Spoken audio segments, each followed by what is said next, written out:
Where's the list for the shortlisted candidates for BSc Tech? Go there, it's on the right. First is the list of shortlisted candidates, next is the list of waitlisted candidates. I'm excited. Manish.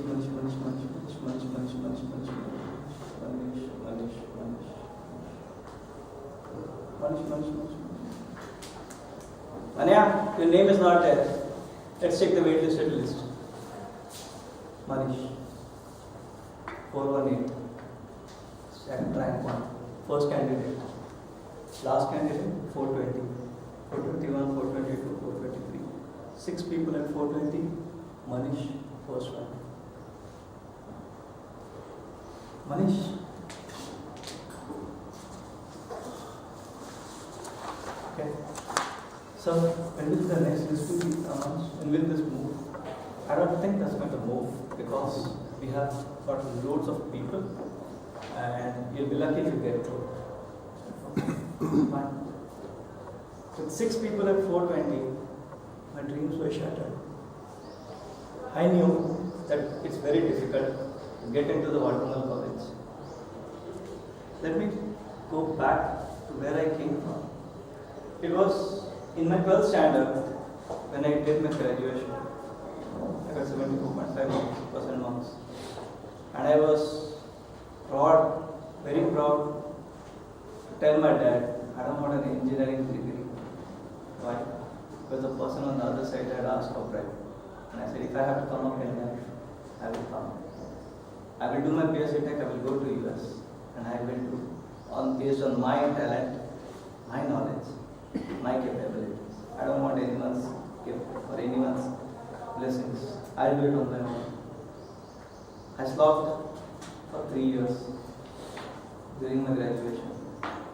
And I realized that there was only one dream, BSc Tech, get admission to Watermelon, join Wipro, go abroad. Simple, very simple. I put in my life completely for 3 years, day and night. I stood number 1 in my college. I just could not digest the fact that I had lost. It was something very cruel thing in my life. Nothing seemed to work. For me, life just was not ephemeral. And I knew that I had lost a big bet. Nobody could just understand the fact that what was wrong. It's just an exam. But for me, I just could not come to terms with life. I locked up myself in a room, just unable to bear the loss, unable to face myself, because everybody in my organization, in my college, in my friend circle knew my fight. They were with me. If I was sick, if I would attend classes, everybody would get the notes from me. They knew that it was not my mission. It was my friend's vision. That yes, Manish, you should do it. They were with me. I locked myself in the room after I came back home. For 3 days, nothing seemed to work. My mom called me, Manish, come, let's go outside. I just told her, no mom, I'm not coming anywhere. I just don't feel like talking to anyone. My sister said, Bhaiya, come on, let's go outside. Let's go for a movie. I just told her, no, I'm not interested. Just find somebody else to go around with.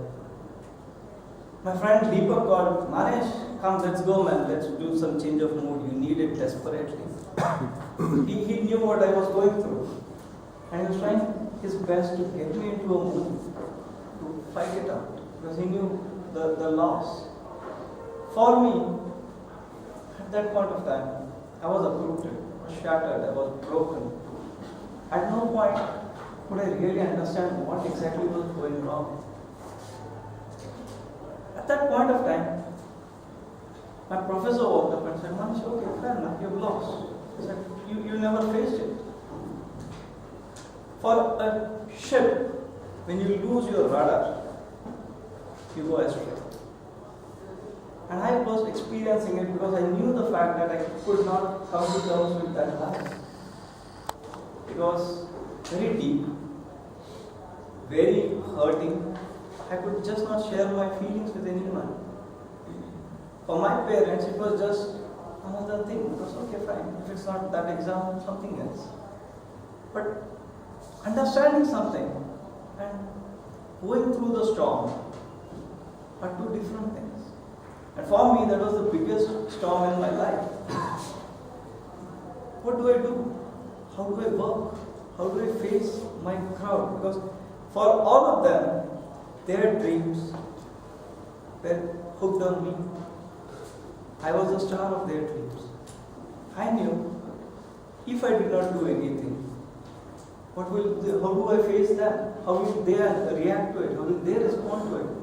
And with that sort of a feeling, I understood myself.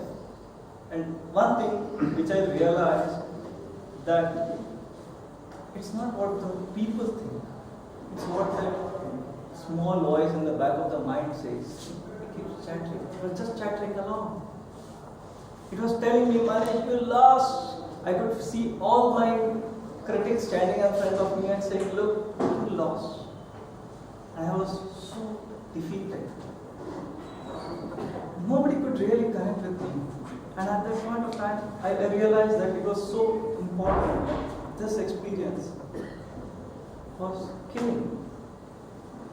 Nobody could get me out of where I was stuck. I was down. At the point of time, my grandfather walked up. And he had seen me for the last couple of days, and he knew that I was really disturbed with the whole experience. And he was trying to make me talk. He said, okay, come, let's go outside. I didn't go. He wanted me to talk something better. He said, okay, fine, put on the TV. I switched on the TV, and the first news which I saw was Pakistan went India. I just shut it off. I opened the newspaper. What I found was, okay, Aramsha Sanchez Vicario bets telegraph. I again said, hell with it. Went to the best things which I really was passionate about, and I said nothing is going right. At that point of time, my grandfather came in. I realized that it was so tough, so difficult for me. I just have to support. Don't mind. I just realized that